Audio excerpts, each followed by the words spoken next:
আমাদের একজন ভাইয়ের উপরে আঘাত আসলে 10 জন ভাই সেখানে রুখে দাঁড়াবে। আমাদের একজন ভাইয়ের চোখে চোখ রেখে কথা বললে 20 জন ভাই চোখে চোখ রেখে কথা বলবে সেখানে।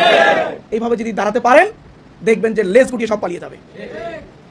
মনে রাখবেন, সন্ত্রাসী বলেন, চাঁদাবাজি বলেন, যারা হলো যেই মাস্তান বলেন আর টপ টেরর বলেন, তারা সবসময় ভীতু থাকে। তাদের শক্তি হলো অস্ত্র, আর আমাদের শক্তি হলো ইমানি শক্তি। আল্লাহ রাব্বুল আলামিন আমাদের সাথে আছেন, জনগণ আমাদের সাথে আছেন। আমরা যদি জনগণকে সাথে রেখে আল্লাহর উপরে তাওয়াক্কুল করি, সাহসিকতার সাথে একজন ভাই যদি নারে তাকবীর স্লোগান দেয়, দেখবেন মুহূর্তের মধ্যে 20 জন ভাই আল্লাহু আকবার স্লোগান দিয়ে তার পাশে দাঁড়াবে। কিন্তু দায়িত্ব নিতে হবে কাউকে না কাউকে, একজনকে দায়িত্ব নিতে হবে নারে তাকবীর বলার জন্য। দেখবেন তাহলে মুহূর্তের মধ্যে 20 জন ভাই আল্লাহু আকবার বলে স্লোগান দেবে। পারবেন ইনশাআল্লাহ? পারতে হবে ভাইরা আমার। আমাদেরকে যদি সমাজে থাকতে হয়, ব্যবসা করতে হয়, বাণিজ্য করতে হয়, সাহসিকতার সাথে মাথা উঁচু করে থাকতে হবে সেখানে। ভয় পেলে চলবে না, কোনো কম্প্রোমাইজ করা। মনে রাখবেন, আমাদেরকে ওই গ্রেপ্তার করার পরে, আপনারা জানেন আমার লাইফের 4.5 বছর আমি জেল কেটেছি, 5.5 বছর জেল কেটেছি, একটানা 4.5 বছর জেল কেটেছি।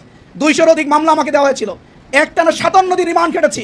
ঘন্টার পর ঘন্টা আমাকে ঝুলিয়ে রেখেছে, কিন্তু তাদের কোনো অন্যায় সিদ্ধান্ত, কোনো অন্যায় প্রস্তাব আমাকে রাজি করতে পারেনি। কারণ শক দিতে দিতে আমার শরীরের অঙ্গ প্রত্যঙ্গগুলোকে নষ্ট করে দেওয়ার জন্য তারা চেষ্টা করেছে, তাদের কোনো অন্যায় প্রস্তাবে আমি রাজি হইনি। শরীরের প্রতি রোলিং করা হয়েছে, মাথায় গামছা পেঁচিয়ে ট্যাপের নিচে ট্যাপ ছেড়ে দিয়ে আমার নিঃশ্বাস বন্ধ করে দেওয়ার চেষ্টা করেছে, নখগুলোকে প্লাস দিয়ে উঠে ফেলার চেষ্টা করা হয়েছে। তারপরেও আমরা তাদের কাছে মাথা নত করিনি, আমরা মাথা উঁচু করে ইমানির জজবায় উদ্বুদ্ধ হয়ে আমরা সেখানে তাদের মোকাবেলা করেছি, ভূমিকা রেখেছি। তোমরা যা করার করো, আমাদের করতে পারো, মেরে ফেলতে পারো, কিন্তু কোনো অন্যায় প্রস্তাবের কাছে আমরা রাজি হতে পারবো না। সুতরাং আমরা তো সেই জনশক্তি ভাই, আমরা তো সেই বেলালের উত্তরসূরি, আমরা তো খুবই খাপ্পাবের উত্তরসূরি, তাই না ভাই? যাদেরকে জুলুম নির্যাতন করেও তাদের ইমানকে কখনো দুর্বল করা, তাদের অগ্রযাত্রাকে কখনো রুখা যায়নি। সুতরাং আজকের দিনও পারবে না ইনশাআল্লাহ। সামনের দিন শুধু সম্ভাবনার দিন। আমি নিশ্চিত করে বলছি, খুব দ্রুত সময়ের ভিতরে এই বাংলাদেশে এমন একটি পরিবেশ তৈরি হবে, চাঁদাবাজির নাম নেওয়ার মতো কেউ থাকবে না ইনশাআল্লাহ। সন্ত্রাসের সৌচারণ করার মতো কোনো মানুষ আর সমাজে খুঁজে পাওয়া যাবে না, সব লেজ গুটিয়ে করতে ঢুকে যাবে ইনশাআল্লাহ। এই ধরনের পরিবেশ ধীরে ধীরে তৈরি হচ্ছে ইনশাআল্লাহ। কারণ ওই যারা আজকে এই কাজগুলো করছে, তারা অতীত থেকে এখনো শিক্ষা গ্রহণ করতে পারেনি, আবেগের বশবর্তী হয়েছে। এই আবেগটা থেমে গেলেই, যখন এই বাস্তবতা আসবে, তখনই তারা দেখবেন তাদের অবস্থা কি হয় ইনশাআল্লাহ। এই জন্য সম্মানিত ভাইরা আমার, আমরা আপনাদের সাথে আছি।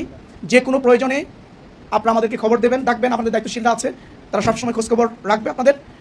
আমরা আইনি প্রক্রিয়া যেগুলো অবলম্বন করা দরকার, সম্ভবত যতটুকু শুনেছি যে এখন পর্যন্ত আমাদের যারা আসামি আছে তাদের মামলার জামিন হয়নি। আমরা কাল পরশুর মধ্যেই তাদেরকে জামিনে মুক্ত করার জন্য চেষ্টা করছি। তারা জামিনে মুক্ত হলেই বুক ফুলিয়ে বীরের মতো করে আবার ওই ব্যবসা প্রতিষ্ঠানে ফিরে যাবেন ইনশাআল্লাহ।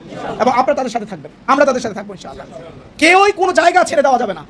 জায়গা ছেড়ে দেবেন তো লস করবেন, আর সাহসিকতার সাথে জায়গা ধরে রাখবেন তো তারা লেজ গুটিয়ে পালিয়ে যাবে ইনশাআল্লাহ। তাই